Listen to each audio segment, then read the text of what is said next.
வணக்கம் நண்பர்களே, அனைவருக்குமே பார்த்தீங்கன்னா வணக்கம்.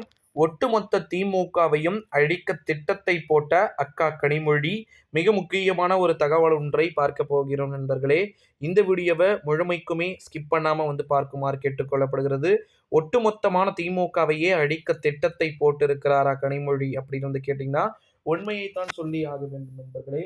கொஞ்சம் வாய்ப்பு மிஸ் ஆனாலும் கூட திமுகவை காலி பண்றதுக்கான தனிப்பட்ட முறையில எல்லாத்தையும் இவரே பண்றதுக்கு வாய்ப்பு இருக்கு அப்படின்னு சொல்லிட்டு எதிர்பார்க்கப்பட்டு கொண்டிருக்கிறது. ஓகேங்களா? ஒட்டுமொத்த திமுகவை வீழ்த்துறதுக்கு அவ்வளவு எளிதா ப்ரோ அப்படின்னு சொல்லிட்டோம் சில பேர் கேட்கக்கூடிய கேள்விகள் நன்றாக புரிகிறது. திமுகவை வீழ்த்துவது மிகவும் கடினம். ஓகேங்களா? அதுவும் இந்த இரட்டை தலைமை, ஒற்றை தலைமை அப்படின்னு பிரச்சனை திமுகவுக்கு வந்துருச்சுன்னா திமுகவுக்கு ரொம்பவே சட்ட சிக்கல்கள் நடைபெறுவதற்கு வாய்ப்புகள் இருக்கலாம் அப்படின்னு சொல்லிட்டு எதிர்பார்க்கப்படுகிறது நண்பர்களே. திமுகவை அழிக்கிறது அவ்வளவு சாதாரணமான விஷயம் கிடையவே கிடையாது. ஓகேங்களா?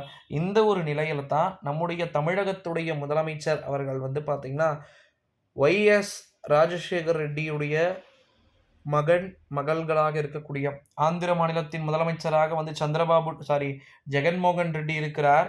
ஸோ அவருடைய தங்கை ஒய்எஸ் ஷர்மிளா அவர்கள் பார்த்தீங்கன்னா என்ன ஆனாருன்னு உங்களுக்கு தெரியும்னு நினைக்கிறேன். அவர் காங்கிரஸில் போய் இணைஞ்சிட்டாரு. இந்த ஒரு சூழ்நிலையில் அதாவது இப்போ எப்படி நான் கணக்குக்கு சொல்கிறேங்க, நம்ம தமிழ்நாட்டில் கனிமொழி போய் பார்த்தீங்கன்னா பிஜேபியில் இணைஞ்சிக்கிட்டாங்க. ஓகேங்களா? நல்லா புரிஞ்சுக்கோங்க. ஸ்டாலின் ஆட்சி நடத்துகிறார். அப்படின்னா எப்படி இருக்கும் கொஞ்சம் யோசிச்சு பாருங்க. கண்டிப்பாக இதுதான் அங்கே ஆந்திரா மாநிலத்தில் நடந்துக்கிட்டு இருக்கு. அந்த மாதிரி நம்ம தமிழ்நாட்டில் நடந்தால் ஒட்டுமொத்தமான திமுகவையுமே அழிக்கிறதுக்கும் பிளான் போடுறதுக்கு வாய்ப்பு இருக்குது.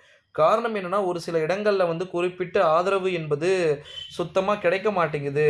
மவுசு கிடைக்க மாட்டேங்குது. எனக்கு மவுசு சுத்தமாக கிடைக்க மாட்டேங்குதுன்றது என்னுடைய தனிப்பட்ட ஒரு ஒரு தோல்வியாக பார்க்கப்பட்டு கொண்டிருக்கு அப்படின்னு சொல்லிட்டு எதிர்பார்க்கப்படுகின்ற ஒரு சூழ்நிலையிலே அது ஏற்றுக்கொள்ளலாம். நிச்சயமாக ஏற்றுக்கொள்ள வேண்டிய ஒரு விஷயம்தான். ஓகேங்களா? அதுல எந்த விதமான ஒரு தப்புமே கிடையாது அப்படின்னே சொல்லலாம். நம்முடைய தமிழகத்தின் முதலமைச்சர் மாண்புமிகு திரு ஸ்டாலின் அவர்கள் இப்பவே கொஞ்சம் சூதானமா நடந்துக்கணும். ஓகேங்களா? அக்கா கனிமொழி அவர்கள் எதனா தப்பு பண்ணாங்கன்னா கொஞ்சம் மிஸ் அண்டர்ஸ்டாண்டிங் ஆகுற மாதிரி இருக்கு. பார்ட்டி ஏதோ கொஞ்சம் நல்லா ஒரு ஒர்ஸ்டான சிச்சுவேஷன் நோக்கி போகுதுன்னா கண்டிப்பா நீங்க சேஞ்ச் பண்ணிக்கிறது பெஸ்ட் அப்படின்னே சொல்லப்படுகிறது நண்பர்களே. நம்முடைய தமிழகத்தின் முதலமைச்சரை பொறுத்த வரைக்கும் இது போல ஏகப்பட்ட விதமான அறிவிப்புகள் இருக்கிறதை நம்மால் பார்க்க முடிகிறது. ஸோ அந்த அறிவிப்புகள் ஒவ்வொன்றிலும் சந்திக்கலாம். ஓகேங்களா?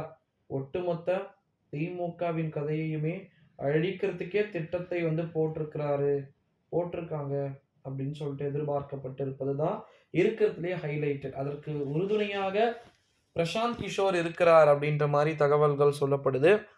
பிரசாந்த் கிஷோருக்கு குறைந்தபட்ச அறிவு இருக்கு. ஸோ அது மாதிரிலாம் பண்ண மாட்டாரு. அவருக்கும் தெரியும் எந்த கட்சி எந்த சின்னம் யாருக்கிட்ட இருந்தா என்ன கிடைக்கும் அப்படின்னு சொல்லிட்டு. ஸோ அதனால இது மாதிரிலாம் உருட்டிட்டுலாம் இருக்கக்கூடாது. ஸோ அதனால வெயிட் பண்ணி பார்க்கலாம் நண்பர்களே. திமுகவை அழிக்க ஸ்கெட்ச் போட்டு என்ன செய்யறாரு கனிமொழி அப்படின்னு சொல்லிட்டு மறக்காம இந்த வீடியோவை